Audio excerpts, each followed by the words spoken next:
everyone, good afternoon. Welcome to a very special edition of Style Speaks. I have a very dear, I guess I better not say old friend. Maybe we can say old friend. Old enough. Old enough. We can age old each enough other a little okay, bit. 25 years plus. Mr. Daniel Brafman, welcome. Hey, Ron. It's All right. great to see you, brother. Good to see you. Glad to have you. Thank you. Thank you for being here. Take the time out of your day to come and talk to me. All right. And your fans. Okay, my fans. So how you been? How you been? Wonderful. Good. Really great. Now there's a little history with this man and me. We worked together some years ago. Should we say exactly how long? 1982. I think it was a little later than that. 1984. We started. Well, I started. I'm just getting so old I can't remember. Yeah, we worked together in Gucci when it was at the Watergate Hotel, the infamous Watergate Hotel, when Gucci was actually two shops, one for men and one for ladies. That was like the only place to purchase Gucci at the time, while the high-end, pre-Tom Ford, pre-all that at the Watergate Hotel, and you know, it kind of started my whole professional business in fashion. I think this guy went a different direction, although once he left Gucci, he went to a few places, but I'm gonna let him talk about kind of what happened from that point. Daniel? Yeah, so when I met Ron, I was actually studying fashion at the University. You were, in Maryland, right? In Maryland, right? Which was an interesting place to study fashion. You're kind of on your own if you're really into it. At a place like Maryland, it wasn't their specialty, but it was mine. And I had a really good relationship also with Saks Chandel, which owned Gucci, Valentino, Rico, Shaquille Roche, you know, all of those places. So Celine, I got to play with all of those lines, mm-hmm. and also to feature them in a lot of work that I did at the University of Maryland with historic costume presentations around the time that Karl Lagerfeld took over Chanel. So, you know, doing productions for the school.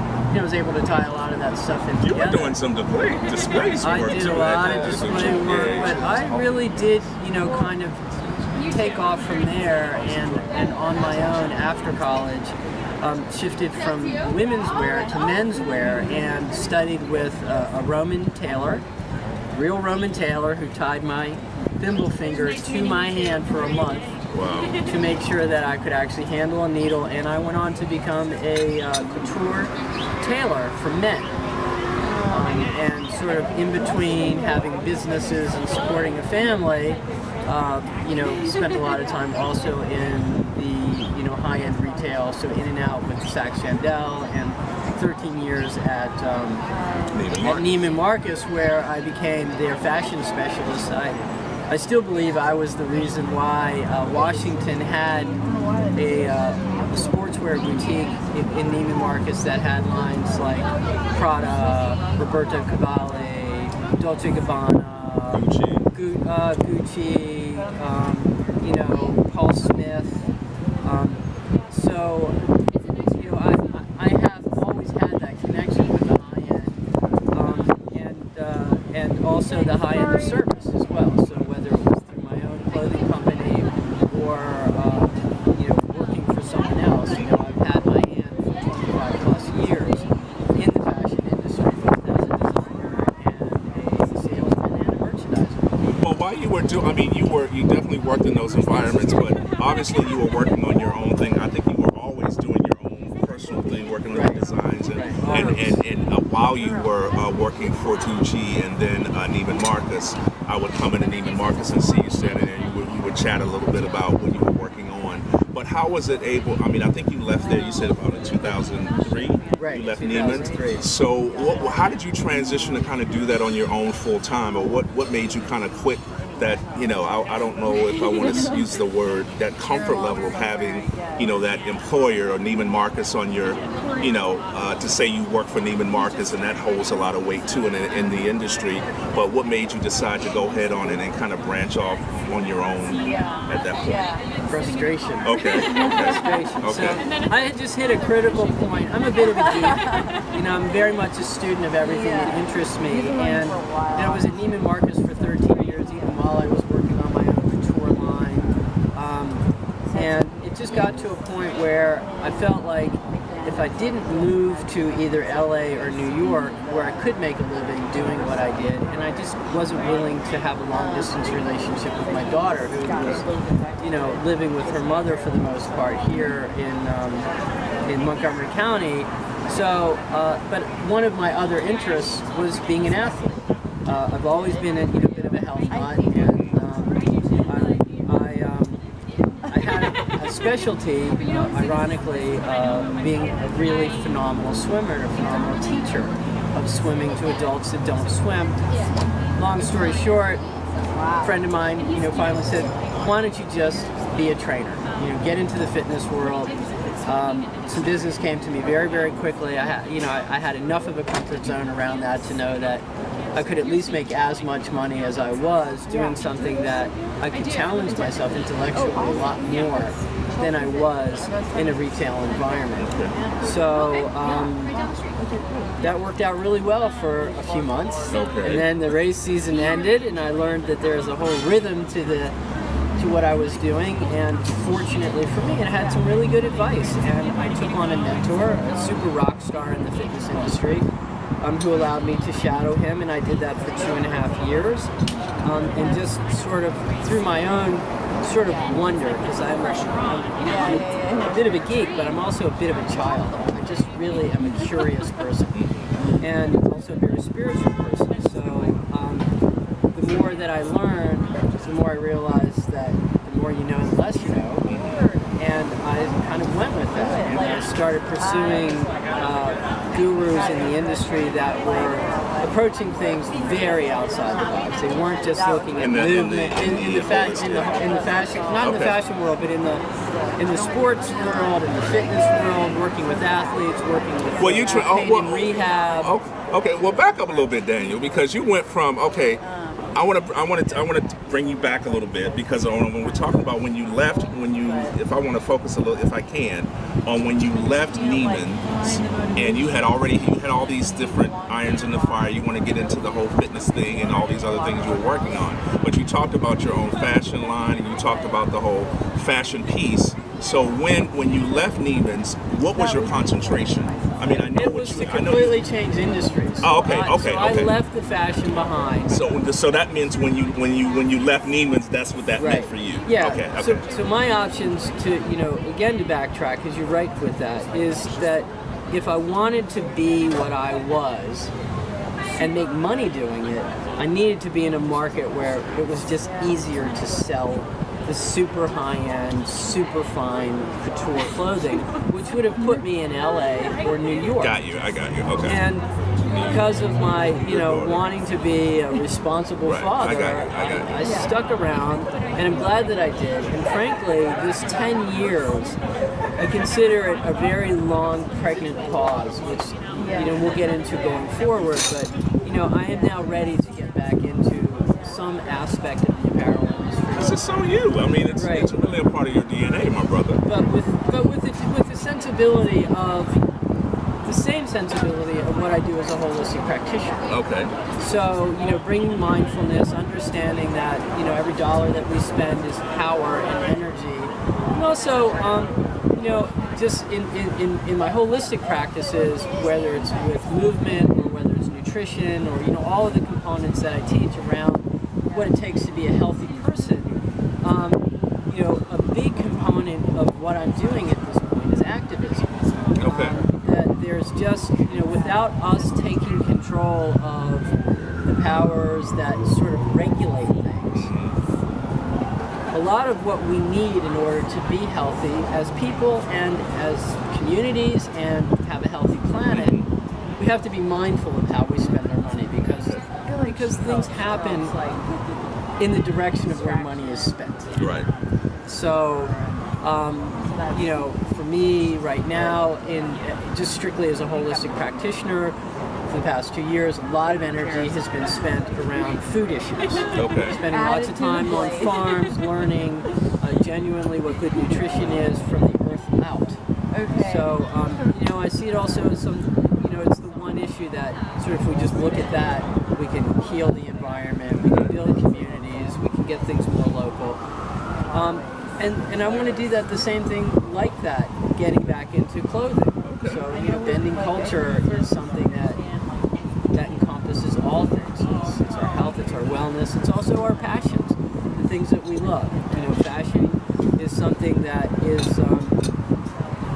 it's hard for some people to understand, but the people who are in it, they don't need an explanation. Right, it's something that comes from the heart. It's something that, it's a self-expression. And, so I'd love to be able to have the opportunity to introduce the idea that while you're following your dreams of self-expression, you also develop a sense of responsibility. Where do your dollars go? So, is it going to supporting something or someone that's so far away that you'll never really know, or bringing things back into the community, simple things. So. Interesting. Well, when he can talk, y'all. I didn't tell you that he can give you some speech there. Haven't forgot that about Dave. Well, it is so interesting to hear you say that, but and I know you. We've known each other for such a long time, and as we sit here and talk, we haven't seen each other in a while, and nor have we had this extensive of a conversation. So excuse me if I'm reflecting here. But back in the earlier days when we worked together at Gucci, you're reminding me as we reminisce about some of the conversations, and I just remember how. Even back then, how you were always kind of doing your own thing, and you were very. I thought that you were kind of intense at the time, even though we had a really good time. Always had a good time being co-workers and friends. I think we established a friendship after work. Because I'm not sure. Now, were you there? Now I'm going back a little bit. Were you there when I started working for Gucci? Were you already employed there, or did you come after me? You were already there. I was already because there. you was the only young man. We were like the two youngest folks working with all these mostly mature, right? Really, proper high-end Italian women that were, that taught you how to walk and talk and hold your fork and all that kind of stuff. And I was telling Michael that I learned a lot in that environment, and even when we transitioned, when we left Watergate and went to the big store. You went up to the big store too. Opened up the Chevy Chase stores. So it was really. I'm not sure, and I wanted to ask you. I don't know how much I've changed in that time frame, but since then. But how do I seem any different to you? Well, yeah, I got older. But you know what? You know what I like to tell people. Pretty face. You still got a young. Okay, a little flavor. Okay, you gonna get some change for that. But as far as I used to tell people, because I was very kind of not introverted, but I like to think of myself, but I'm a twin. I have an identical twin brother. He was always the outgoing, gregarious one, and I was always the kind of quiet, kind of calm, shy one. Now I tell people that today, they that know me, they're like, yeah, right, wrong.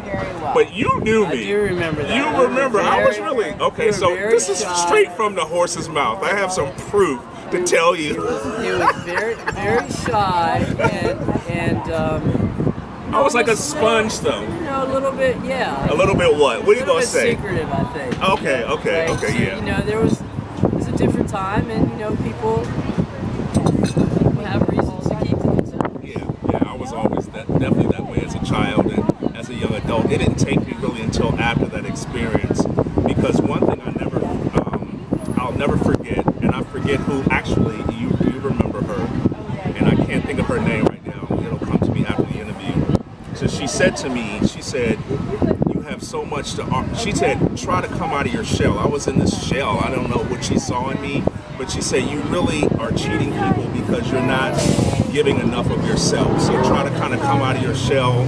And I can't quote her, but it made me think about I was cheating people, and I was cheating myself by just not being free and being who I think I should be, or who I should be. And so that really kind of stuck with me, that someone would just kind of see that in my personality and felt, just like you said, I was very secretive. I was kind of closed, and I was kind of I hate the word reclusive, but I just kind of held a lot in, and I wasn't really withholding kind of. Okay. a little bit. I held a lot Not in. with me so much. I didn't but yet know. only in Yeah, you had to really know me. Only in private. Yeah, exactly. It's like once you knew me, I would like open up, whatever. So, it's interesting that I get to sit here and talk to you and think about those times. But, so much for the reminiscing. So, as far as like what you're doing now, Daniel, we talked about the whole transition and what you want to do with the clothing and what you want to kind of come back to, and the reason why you kind of left the industry and got into the holistic piece. So, where are you now with that whole? So, as I said before, a lot of my emphasis and energy is put into movement and behavior and nutrition. I still do work with athletes, and there's a performance side to it. I am a holistic health and performance coach, and I'm ready to put on my designer hat again. I have a very a co-visionary partner who agrees with me that we need to bend culture a little bit. Right now, it seems like all of their emphasis on how we spend our money is cheap as possible, as much as possible. Okay. So more is better is sort of the trend, the way people spend money. So you see these stores. That means the quality, or the quality. So everything is discarded. Right. Very quickly discarded. Okay. And so, our idea is to just start to introduce our own mind virus, our own little meme, and instead of more is better, better is better. Also, to understand that that quality piece over quantity.